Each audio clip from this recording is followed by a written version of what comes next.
میرے محترم دوستو،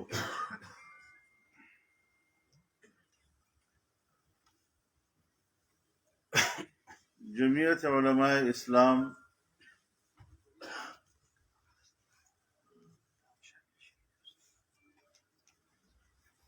اسلام کے عادلانہ نظام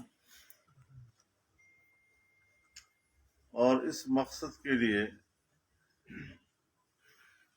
اعلاء کلمت اللہ کے عظیم الشان نصب العین کو لے کر آج جس مقام پر کھڑی ہے، یہ قبولیت اللہ رب العزت کی طرف سے غیبی مدد کی دلیل ہے، اور مزید اس قوت کو آگے بڑھانے کے لیے بھی اللہ کی طرف رجوع کرنے کے ہم محتاج ہیں۔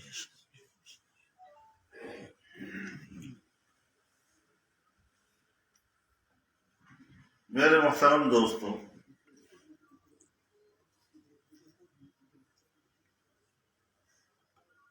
اللہ رب العزت نے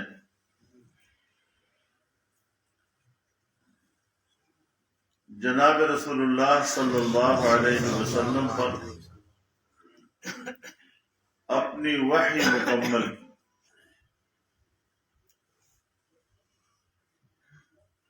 دین مکمل کیا، اور انبیاء کرام کا طویل سلسلہ جناب رسول اللہ صلی اللہ علیہ وسلم پر آ کر مکمل ہوا۔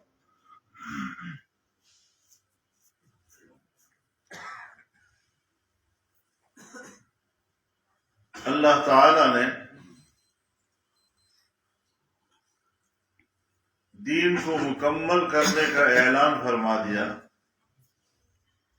الیوم اکملت لکم دینکم واتممت علیکم نعمتی۔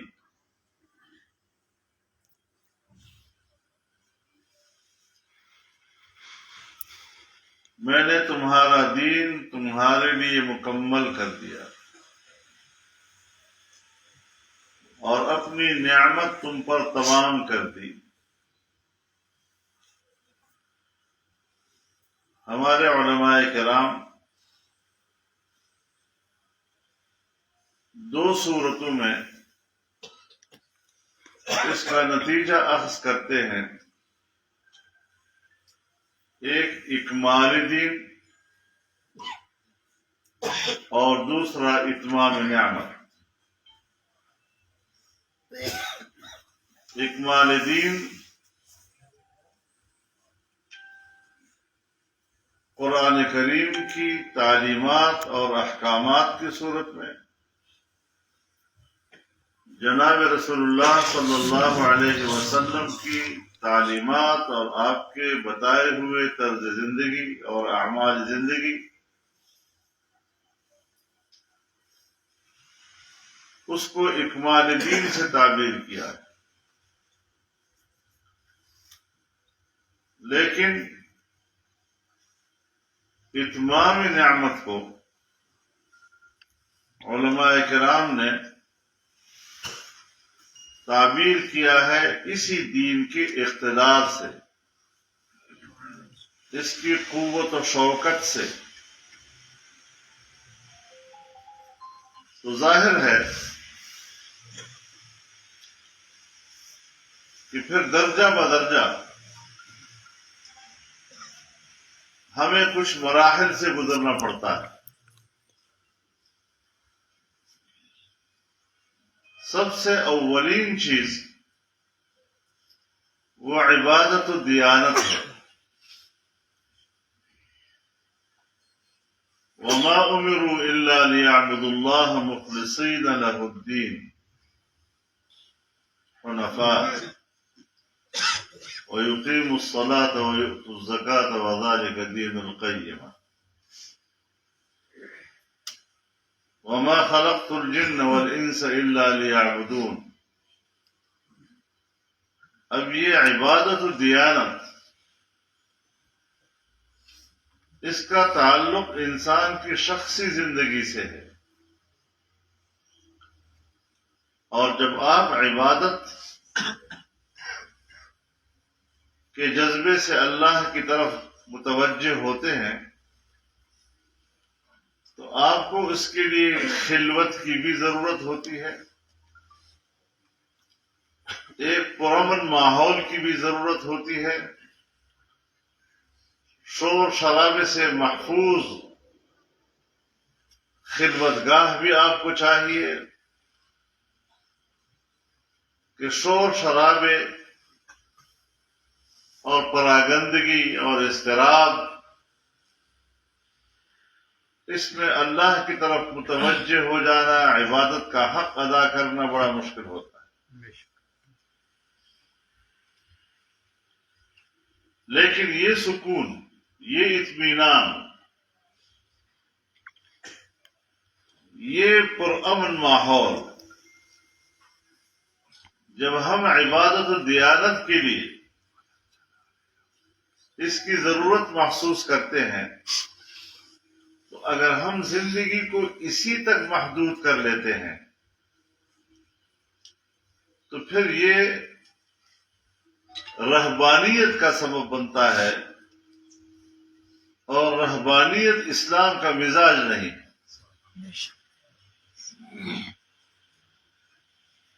اب جو سکون آپ عبادت کے لیے چاہتے ہیں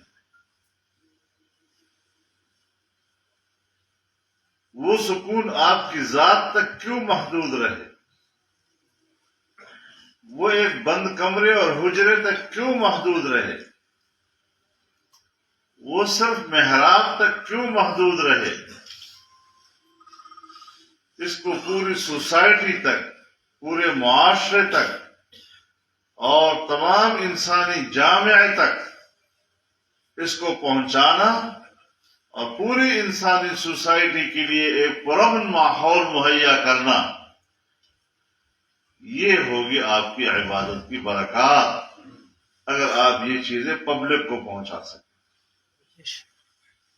اور ظاہر ہے جب آپ پبلک تک یہ چیز پہنچانا چاہتے ہیں اور اس خوشگوار اور ماحول کو پوری انسانی سوسائٹی میں پھیلانا چاہتے ہیں تو پھر وہاں پر فتنے بھی ہوں گے، فتنہ پردازیاں بھی ہوں گی، وہاں پر شیطان کا بھی بہت بڑا کام ہوگا، وہاں پر بد امنی بھی ہوگی، وہاں پر جرائم سے بھی مقابلہ کرنا ہوگا، اور انسانی سوسائٹی کو مضطرب رکھنے والے لوگ، پریشان رکھنے والے لوگ، ان کے سکون کو چھیننے والے لوگ، ان سے بھی آپ کو مقابلہ کرنا ہوگا، اور دنیا کو اور پوری دنیا کو امن کا ماحول دینا، اس کے لیے جدوجہد کرنا، اس کو کہتے ہیں آپ کا سیاسی عمل۔ ہمیں اس سیاسی عمل کی طرف آگے بڑھنا ہوگا جس کے اندر آپ جب امن قائم کرنے کی کوشش کریں گے تو امن سے انسانی حقوق وابستہ ہوتے ہیں، اور انسانی حقوق تین چیزوں کے اندر گھومتے ہیں: انسان کی جان، انسان کا مال، انسان کی عزت و آبرو، اور پوری دنیا میں جہاں جہاں بھی قوانین بنتے ہیں اور قانون سازیاں ہوتی ہے وہ انسان کی ان تین چیزوں کے حقوق کے تحفظ کے لیے۔ اس سے باہر کچھ نہیں۔ ہاں، صرف اتنی بات ضرور ہے کہ دوسری دنیا وہ اپنی زندگی کا، اجتماعی زندگی کا آغاز قانون سے کرتے ہیں، اور اسلام اجتماعی زندگی اور باہمی تعلق کا آغاز اخلاقیات سے کرتا ہے۔ یہ اس کا امتیاز ہے۔ تو اس لیے عبادت و دیانت انسان کے اندر ہونی چاہیے، اور اس کے برکات پوری انسانیت تک پہنچنی چاہیے۔ وَلَقَدْ كَرَّمْنَا بَنِي آدَمَ وَحَمَلْنَاهُمْ فِي الْبَرِّ وَالْبَحْرِ وَرَزَقْنَاهُمْ مِنَ الطَّيِّبَاتِ وَفَضَّلْنَاهُمْ عَلَى كَثِيرٍ مِّمَّنْ خَلَقْنَا تَفْضِيلًا۔ اللہ تعالیٰ نے انسان کو شرف عطا کیا، شرف انسانیت جسے کہتے ہیں، اور پھر بر و بحر پر اس کو حاوی کر دیا ہے، اس کا نظام اس کے سپرد کر دیا ہے، اور کائنات کی سب سے اچھی نعمتیں اللہ نے انسان کو عطا کر. تو یہ ساری چیزیں قرآن کی تعلیمات ہیں جس کے تحت ہمارے اکابر نے سیاسی نظام کو بھی اپنے ہاتھ میں لیا، اقتدار تک رسائی اور اقتدار حاصل کر کے عدل انصاف انسانیت کو عطا کرنا قرآن و سنت کی روشنی میں. یہ ہے جمعیت علماء اسلام کے پورے منصور کا خلاصہ.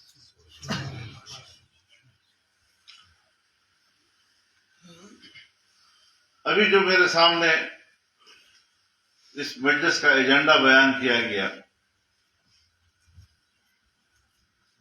تو اس حوالے سے آپ کو 5 فروری کا کہا گیا. 5 فروری ہمارا عام طور پر روایات ہیں، ہم یوم کشمیر مناتے ہیں، کشمیریوں کے ساتھ یکجہتی. لیکن اس وقت آپ اور ہم جس ماحول میں بیٹھے ہوئے ہیں، ہمارا کشمیر کے مسئلے کی پوری نوعیت تبدیل کر دی ہے.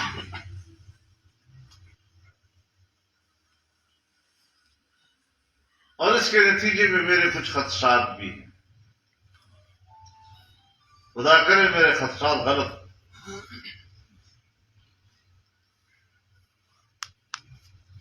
آپ کو یاد ہوگا جب فاٹا انضمام کا سوال اٹھا تھا، اتنے زور شور سے اٹھایا گیا کہ اسٹیبلشمنٹ نے بھی براہ راست مجھ سے رابطہ کیا. حکومت تو تھی وہ تو اپنی جگہ تھا، اور یہاں پر موجود ایک امریکی نمائندے نے بھی مجھ سے براہ راست رابطہ.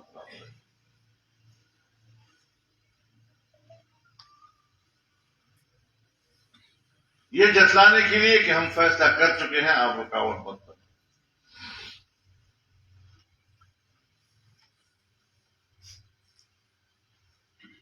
میں نے اس وقت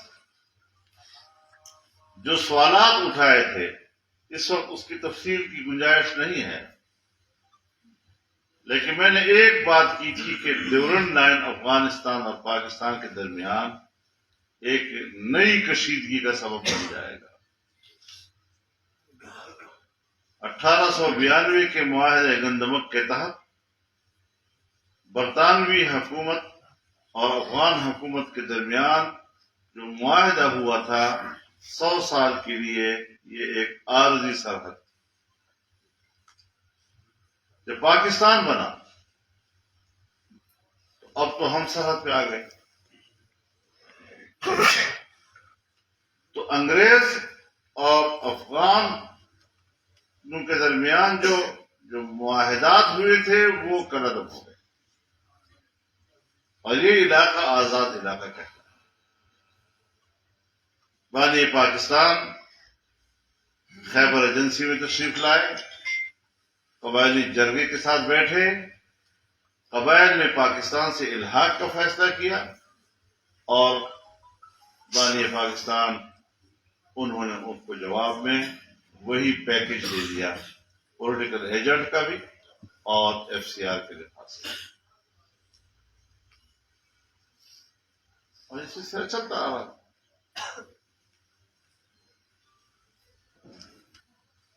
لیکن جب ہم نے اس کے اسٹیٹس کو ختم کیا، تو اس کی مشابہت کشمیر کے اسٹیٹس کے ساتھ. ہمارے آئین کے آرٹیکل 247 کے تحت فاٹا کو اسپیشل اسٹیٹس حاصل، اور ہندوستان کے آئین کے آرٹیکل 370 کے تحت کشمیر کو اسپیشل اسٹیٹس حاصل. یہاں پر آئین پاکستان اس خطے میں غیر مؤثر تھا، وہاں دستور ہند کشمیر میں غیر مؤثر تھا. یہاں پارلیمنٹ قانون سازی نہیں کر سکتی تھی، وہاں پارلیمنٹ کشمیر میں قانون سازی نہیں کر سکتی تھی. یہاں چیف ایگزیکٹو کے اختیارات وہاں نہیں چلتے تھے، وہاں چیف ایگزیکٹو کے اختیارات کشمیر میں نہیں چلتے تھے. یہاں صدر مملکت بواسطہ گورنر کے فاٹا کے نظام کو چلاتا تھا اور وہاں پر قانونی تبدیلیاں کرتا تھا، اور وہاں پر صدر جمہوریہ بواسطہ وزیر اعلیٰ کے اور اسمبلی وہاں اپنے قانون خود بناتی. یہ مشابہت،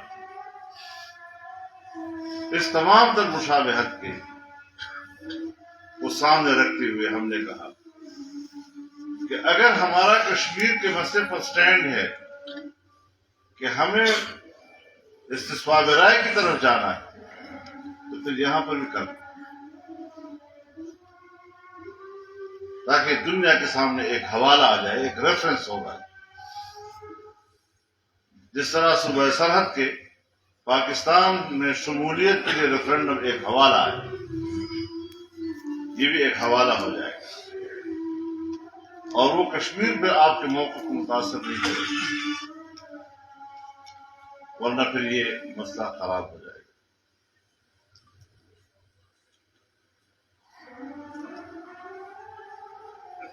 انضمام کر لیا گیا اور سرحد پر ہمارے طرف سے باڑ لگایا گیا، کانٹے دار باڑ. دو رائے بن گئی، ایک یہ کہ انضمام سے ڈیورنٹ لائن کا مسئلہ حل ہو جائے گا، دوسری رائے یہ کہ ڈیورنٹ لائن انضمام سے ڈیورنٹ لائن کا مسئلہ اثر نو پیچیدہ ہو جائے گا. دو رائے تھی، ہماری رائے قبول نہیں کی گئی اور ہم حکومت کے اتحادی ہونے کے باوجود اپنی گورنمنٹ کو نہیں منوا سکے. بغیر ڈبیٹ کے ترمیم آئی اور آرٹیکل 247 کو اڑا دیا گیا. آج جو نتائج ہم دیکھ رہے ہیں، ایک تو فاٹا میں کوئی نظام نہیں، ڈپٹی کمشنر جائے اس کو سمجھ نہیں آتا میں نے کرنا کیا، ایس پی چلا جاتا ہے اس کے بعد پولیس نہیں، پرانے خاصدار کو وردی پہناتے ہیں، کوئی تربیت نہیں، پورے فاٹا میں لینڈ ریکارڈ نہیں ہے. پٹواری جائے گا تو کرے گا کیا؟ عدالتوں کو بھی اگر ہم نے توسیع دے دی ہے فاٹا کے علاقے تک، وہ کوئی فوجداری کیس تو سن سکے گا لیکن دیواری کیس نہیں سن سکے گا، کیونکہ وہاں پر مسئلہ نہیں ہے. اس کا کیا کرے گا؟ وہ کوئی نظام نہیں، کوئی قانون نہیں، کوئی لینڈ ریکارڈ نہیں وہاں پر. صرف 1.5% پورے فاٹا کا اس کا انگریز کے زمانے میں بندوبست ہوا تھا، وہی لینڈ ریکارڈ ہے، اس کے علاوہ کچھ نہیں. اب ایسی صورتحال میں جبکہ وہاں نظام بھی آپ نہیں دے سکے، ہم نے ان سے وعدہ کیا تھا کہ ہر سال 100 ارب روپے 10 سال تک دیں گے، یعنی 1000 ارب. ابھی اس وقت چوتھا 5واں سال میں داخل ہو رہے ہیں ہم لوگ، اور میری معلومات یہ ہے کہ ہم نے ابھی تک 60 ارب روپے بھی ان کو ادا نہیں.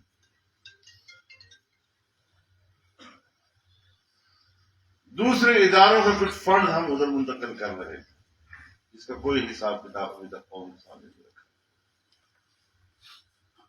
در بدر ہو گئے، پورے قبائل کو مہاجر بنا دیا. کراچی سے لے کر کوہستان تک آج قبائلی مہاجروں کی زندگی اپنے ملک میں گزار رہے ہیں. ان کی مائیں، بہنیں، بیٹیاں در بدر کر رہی. ایک 22,000 قوم کو انہوں نے بھکاری بنا دیا گلی کوچوں میں. کیا کرتے ہو؟ آج اس صورتحال میں کشمیر کا مسئلہ کھڑا ہے. اور میرے ساتھیوں، میں آپ کو بتانا چاہتا ہوں، کہہ رہے نا انسانی حقوق کی بات کریں.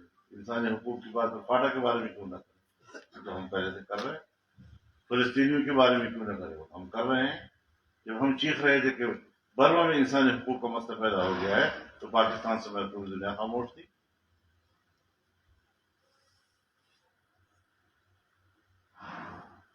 ایسی صورتحال میں نہ ہم جنگ لڑنے کے، اور ہم نے کشمیریوں کو ہندوستان کے حکمرانوں کے رحم و کرم پہ چھوڑ دیا ہے، ہم نے ان کو مقدمہ ختم کر دیا ہے۔ جو لوگ، جو جہادی تنظیمیں وہاں جہاد لڑ رہی تھی، سب کو بلا کر انگلی ہلا کر ان سے کہا گیا کہ خبردار اگر آج کے بعد تم نے کشمیر کی طرف دیکھا بھی،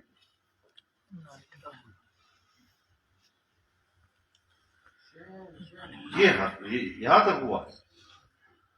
پھر ہمیں کہتے ہیں صاحب ہمارا کشمیر پر موقف خراب ہے، کشمیر کوئی موقف نہیں ہے، ختم ہو گیا، آپ کو تم نے کشمیر بیچ دیا ہے۔ اور صرف ابھی نہیں، بلکہ عمران خان نے تو الیکشن سے پہلے کہہ دیا تھا کہ کشمیر کو 3 حصوں میں تقسیم کرو۔ جب پاکستان کا ریاستی موقف اقوام متحدہ کی قراردادوں کے حوالے سے ہے، آپ ہوتے کون ہیں کہ اپنی طرف سے آپ کسی کو فارمولہ دے رہے ہیں؟ فارمولے آتے جاتے رہتے ہیں، نان پیپرز کے ذریعے جاتے ہیں۔ کہاں کس وقت اس میں میچورٹی آتی ہے، کہاں اس کو وہ اوپن کرنا چاہتے ہیں ریاستیں، یہ بات ہی بات ہے۔ لیکن کسی پارٹی کو، کسی فرد کو اپنے طور پر ریاست کو بائی پاس کرتے ہوئے ایک موقف دینا، اس کی کوئی اجازت دنیا میں نہیں۔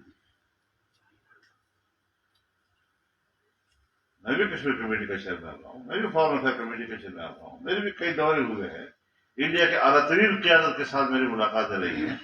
مجال ہے کہ ہم ایک اپنے موقف سے ایک انچ آگے پیچھے بات کرتے ہیں، اور واضح طور پر کہتے تھے کہ میں پاکستان کا ایک شہری ہوں، میری اگر کچھ بھی نمائندگی ہے تو جمعیت علماء اسلام کی ہے، اور فرد یا جماعت اس کو ریاستی معاملے میں ریاست سے آگے بڑھنے کی اجازت نہیں۔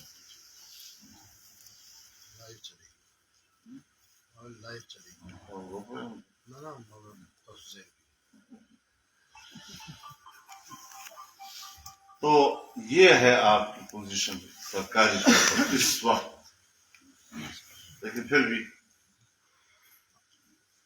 انسان کے حوالے سے ایک رشتہ جو ہمارا رہا ہے، میں تو یہ سوال بھی اٹھانا چاہتا ہوں کہ اگر آپ پنجاب کی سکھ برادری کو کرتارپورہ پر اپنے عبادت خانے میں آنے کے لیے سہولت مہیا کر سکتے ہیں، کیا کشمیری خاندانوں کو ایک دوسرے کو ملنے کے آپ کس طرح کی سہولت نہیں مہیا کر سکتے تھے 70 سال میں؟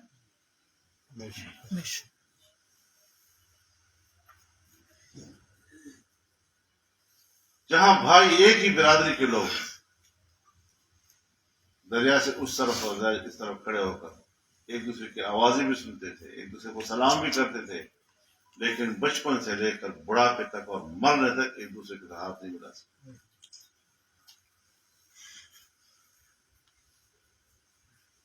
تو اس حوالے سے ہم اگر 5 فروری کو یکجہتی کشمیر بنائیں گے تو آپ حضرات کے سامنے ذرا پس منظر رکھنا ضروری ہے کہ یہ پس منظر بھی آپ کے ذہن میں رہے کہ ہم نے ریاست کی سطح پر کتنا بڑا غدر کیا ہے کشمیریوں کے ساتھ۔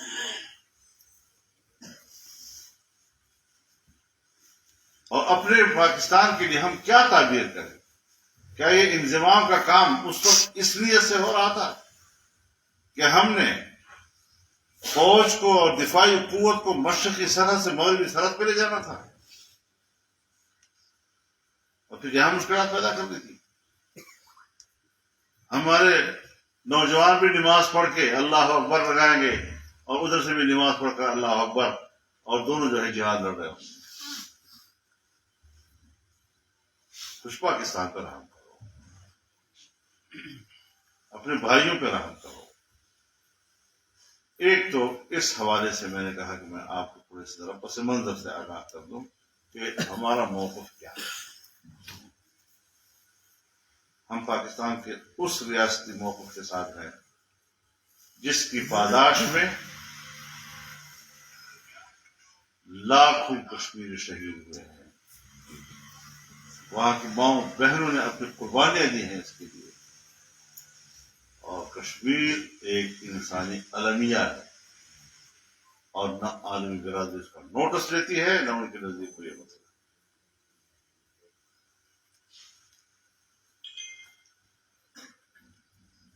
ہم نے اگر اپنی خارجہ پالیسی کو کامیاب بنانا ہے تو یہ بات یاد رکھیں. ہم یہاں روزانہ میٹنگیں کرتے ہیں. آج قومی مالیاتی اقتصادی پالیسی کا اعلان، آج قومی سلامتی کے حوالے سے پالیسی کا اعلان ہونا. بابا قومی سلامتی ہو یا مالیاتی پالیسی ہو، ہر دو کے لیے اقتصادی طاقت اس کی ریڑھ کی ہڈی ہے، اس کے بغیر نہیں ہو سکتا. اپنے ملک کو اقتصادی لحاظ سے مضبوط کرو. اب جہاں ہمارے ایک سال کا ترقی کا تخمینہ جی ڈی پی گروتھ وہ 5.5% تک پہنچ گئی تھی اور اگلے سال 6.5% تک جانی تھی. یہاں حکومت تبدیل ہو گئی اور تبدیلی کیا آئی کہ 5.5 سے ہم 0 پہ آ گئے. یہ ہماری معیشت. چائنا کے ساتھ بچہ کہتا تھا چائنا ہمارا دوست ہے، اور دونوں ملکوں کی دوستی ہمالیہ سے بلند ہے، بحر الکاہل سے گہری ہے، شہد سے میٹھی ہے، لوہے سے مضبوط ہے. کیسے خاکستر کر دیا، کیسے ملیمیٹ کیا ہے انہوں نے. اور پھر فلسفہ کیا دیا ہے. ویژن کو بھی دیکھیں نا ذرا، ایسے عالیشان دماغ پتہ نہیں کہاں سے پیدا کریں گے آپ. کہتے ہیں پاکستان میگا پروجیکٹس کا متحمل نہیں، ہم مائکرو لیول اور میڈیم لیول کی کاروبار کرنا چاہتے ہیں. خدا کے بندے، مائکرو لیول جو ہے وہ پبلک ٹو پبلک ہوتا ہے. ایک دکاندار اگر انڈے بیچتا ہے تو کہا جاتا ہے انڈا چلا جاتا ہے. منڈی میں جانور بیچ دو اور جانور بیچ کے خرید دو اور خرید لیتا ہے. اللہ نہ خیر سب.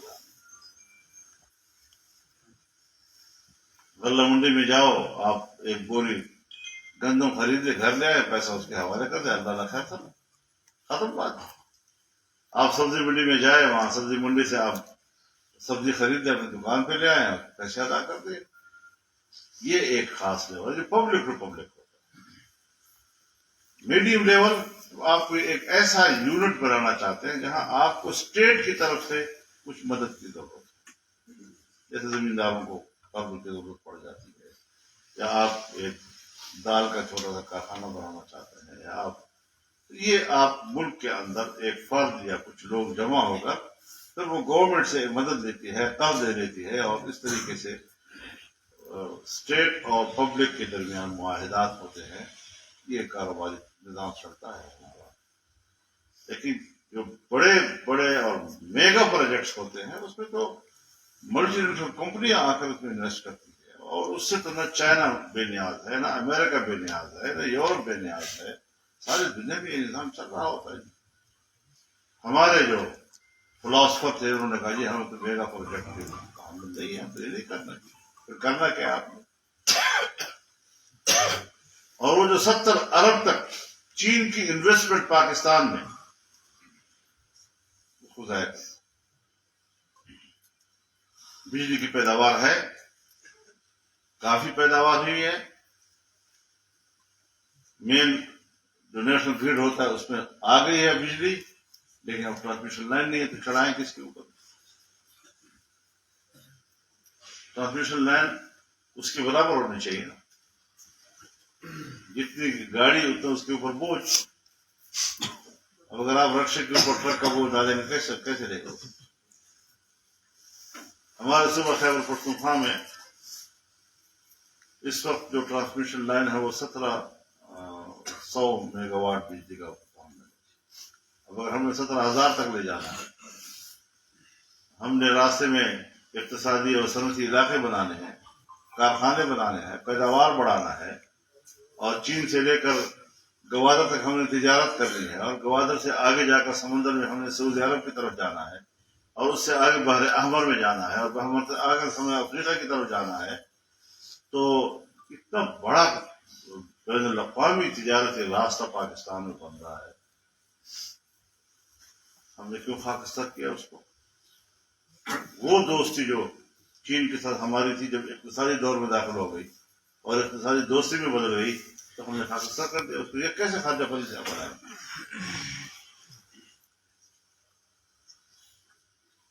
ہر 5-6 مہینے کے بعد اتنا بڑا نام پیدا عنوان دے کر شائع کر دیتے ہیں جیسے لوگ سمجھتے ہاں کچھ ہونے والا ہے. ممکن نہیں. آپ کے اس بلڈنگ کی بنیاد میں کوئی چیز ہے نہیں اور اتنی بڑی بلڈنگ کھڑی کر دے اگر زمین بوس ہو جائے گی. تو بنیادیں ختم کر دی ہیں اس ملک کے انہوں نے، اساس ختم کر دیا ہے اس کے. اور معیشت ظاہر ہے جی کہ بنیادی چیز ہے. آپ کی معیشت مضبوط ہوگی، دنیا آپ کے ساتھ. آپ کو میں مثال دیتا ہوں. کسی زمانے میں آپ کو یاد ہوگا 97-98 میں ہمارے واجپئی جی جو ہے وہ وزیر اعظم ہند تھے اور اسی بی جے پی کے وہ پرائم منسٹر تھے. بس میں آئے، مینار پاکستان پر کھڑے ہو کر پاکستان کی حقیقت کو تسلیم کیا. کیوں؟ آپ کی معیشت مضبوط سے وہ آپ سے کاروبار کرنا چاہتے ہیں. آج بھی اسی بی جے پی کی حکومت ہے لیکن اس کا جو رویہ پاکستان کے ساتھ ہے بالکل الٹا ہے. اس لیے کہ آپ بنگال ہیں، آپ کے ساتھ کیا رکھو گے؟ تو اس مقام پر ملک کی معیشت کو پہنچنے کے بعد تو بغاوتیں شروع ہو جاتے ہیں. تو پاکستان کی قوم ہے جو اپنے وطن سے وفادار ہے اور ہر قیمت پر وہ پاکستان سے وابستہ رہنا چاہتے ہیں. اس محاذ پر بھی ہم نے بہرحال جو کام کیا ہے، میں آپ کو بتا دینا چاہتا ہوں، آپ جماعت کے لوگ ہیں کہ 1995 میں جب میں فارن افیئر کمیٹی کا چیئرمین تھا، چیئرمین نے ہمیں دعوت دی اور چونکہ 1992 میں سوویت یونین شکست کھا چکا تھا افغانستان میں تو کمیونزم کا نظریہ شکست کھا چکا تھا. اس کے اثرات چائنا میں پڑ رہے تھے. تو چائنا نے اپنے مستقبل کو دیکھا اور پھر ایک نیا نظریہ انہوں نے بنا دیا اور ہندوستان بھر چائنا بھر میں انہوں نے 4 یا 5 فری اکانومی زون بنائے جہاں پبلک کو سرمایہ کاری کرنے کا حق دے دیا گیا کہ افراد بھی سرمایہ کاری کر سکتے. اور جب ہم نے ساری باتیں ان کی سنی تو ہم نے کہا دیکھیے آپ نے سمندر میں اترنا ہے شنگھائی کی سائڈ سے اور جاپان کے سمندر میں جانا ہے. تو جاپان کے سمندر میں امریکہ کے زیر اثر ہے، وہ آپ کے لیے مشکلات پیدا کرے گی. آپ تائیوان کی طرف جائیں گے، تائیوان اور آپ کا تنازع ہے، امریکہ اس کو اور بڑھائے گا. آپ ابنائے ملاقہ سے جائیں گے، وہ انڈیا سے ہو کر گزرتا ہے، 2 جہاز بھی یوں کھڑے کر کے آپ کو رات پر دیں گے، آپ کیا کریں گے؟ ایک پاکستان ہے جو آپ کو بلیک میل نہیں کرے گا. اور ادھر سے آپ کو 12,000 کلومیٹر کا سفر کر کے بحیرہ عرب تک آنا ہوگا اور سمندری رفتار کے ساتھ. یہاں سے آپ کو 2,500 کے فاصلے پہ زمینی رفتار کے ساتھ جانا ہوگا. تو آپ کا ٹائم بھی بچتا ہے اور آپ کو سیدھا گوادر میں پہنچ کر آگے جا سکتے ہیں. اور پورے ایشیا میں بلکہ دنیا میں گہرا ترین جو اس وقت بندرگاہ ہے وہ ہمارا اس کا ہے، گوادر کا ہے.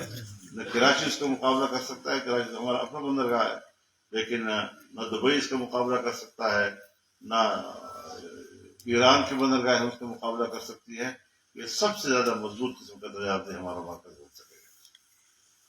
7 دلائل میں نے دیے تھے اس وقت، 7 reasons for the trade via Pakistan. اس وقت نام سپیک نہیں تھا اس کے لیے، اور انہوں نے 1 ہفتے کے بعد ہمارے دلائل تسلیم کر لی. وہاں سے شروع ہوا، چلتے چلتے چلتے چلتے آج یہاں تک پہنچا. اور پھر آپ کو یاد ہونا چاہیے کہ یہ جو مغربی روٹ ہے یہ اس وقت حکومت کی رائے نہیں تھی، لیکن ہم نے ٹھیک ٹھاک مقدمہ لڑا اور بلوچستان کا روڈ سے لے کر گوادر تک پورے بلوچستان کو کور کیا ہم نے. اور وہ علاقے جہاں سے لوگوں کو دنیا کو شکایتیں ہیں وہاں پر معاشی مواقع پیدا کرنا تاکہ پبلک ایک معاشی خوشحالی آئے تو پھر لوگ بندوق رکھیں اور پھر اپنا کاروبار کریں اور معیشت بہتر ہوا لوگوں. ان ساری چیزوں کو سامنے رکھتے ہوئے بلاخر ہم نے اس کو آج وہ سب میرے خیال میں 250 یا 260 کلومیٹر کیونکہ اس وقت ٹینڈر ہو چکے تھے وہ بن گیا اور آگے کچھ نہیں. اور اس کا افتتاح انہوں نے کیا ہے جس کے ساتھ کوئی تعلق نہیں ایسے برائے انڈوں کے اوپر مرغی بیٹھ جائے کرے تو آفس کے اندر جو ہے وہ کا افتتاح. تو اس لیے ہم نے کہا جی کہ اس کا پورا حق ان کا ہم پہ بنتا ہے. تو میں نے تجویز کیا ہے ابھی جماعت کے سامنے جس طرح آپ کی رائے ہوگی کہ 5 فروری کو ہم ایک بہت بڑی ریلی کے ساتھ حقلہ انٹرچینج پہ جائیں اور آخر تک جہاں سے موٹر وے بنا ہے یہ آج کل ہم کوئی 1.5 گھنٹے میں پہنچ جاتے ہیں جہاں ہم پہلے تلنگانہ میں ہمارے سے جاتے تھے کوئی 6-7 گھنٹے ہمارے لگتے. تو اس طریقے سے پبلک اس کا افتتاح ہے اور اس سے اس کی ویلیو اٹھے گی اس کو کاروباری دنیا متوجہ ہوگی پبلک متوجہ ہوگی حوصلہ افزائی ہوگی. چائنا کی بھی حوصلہ افزائی ہوگی تھوڑی سی افسوئی تو ہو جائے گی ان کی جب ہمارے منصوبے کو اتنی قبولیت حاصل ہو رہی ہے. تو یہ ایک تجویز ہے اور اس حوالے سے میرا خیال تھا کہ میں آپ حضرات کے سامنے رکھوں. تو اس دن کشمیر کا بھی ہم یکجہتی دن میں منائیں گے اور دور کے بعد ہم دوسرا سفر شروع کر لیں گے. اور اس طریقے سے 10 فروری کو فضلاء کانفرنس ہوگی. مولانا عبدالمجید ہزاری صاحب نے کہا کہ دستار بندی ہوگی. یہ بات یاد رکھے دستار بندی والی بات نہیں ہے اور نہ ختم بخاری والی بات ہے. تو بس اللہم انا نعوذ بک من الحور بعد الکور کہتے بندی ہوئی پگڑی اللہ تعالیٰ کھولے نہیں. جی تو اب جب پڑے خود سر باندھ کے آئے تو یہ چیزیں جو ہے مد نظر رہنی چاہیے. انشاءاللہ وہ ایک باقاعدہ علماء کنونشن کی شکل ہوگی ورکرز کنونشن کی صورت ہوگی اور عنوان چونکہ ہمارے دینی مدارس کے فضلاء کرام کا ہوگا تو ان کا اعزاز بھی ہوگا ان کی تقریب بھی ہوگی ان کو مبارکباد بھی دی جائے گی اور پھر وہ اپنے علاقوں میں جا کر آئندہ کی زندگی کی عملی زندگی اپنائیں گے. تو ماشاءاللہ میں ذاتی طور پر کیونکہ اب جمعیت علماء کے ذمہ دار کی حیثیت سے 40 سال میرے ہو گئے. لمبی 40-41 سالوں میں ہمارے جتنے نوجوان فارغ تحصیل ہوئے ہیں اب تو ضلعوں کو تحصیلوں کو ان نوجوانوں نے سنبھالا ہوا ہے. تو ان سے تو میرا براہ راست تعارف بھی نہیں ہوتا لیکن بہرحال میں خوش ہوں کہ علماء نکل رہے ہیں اور جماعت کو سنبھال رہے ہیں اور اچھی طرح سنبھال رہے ہیں انشاءاللہ.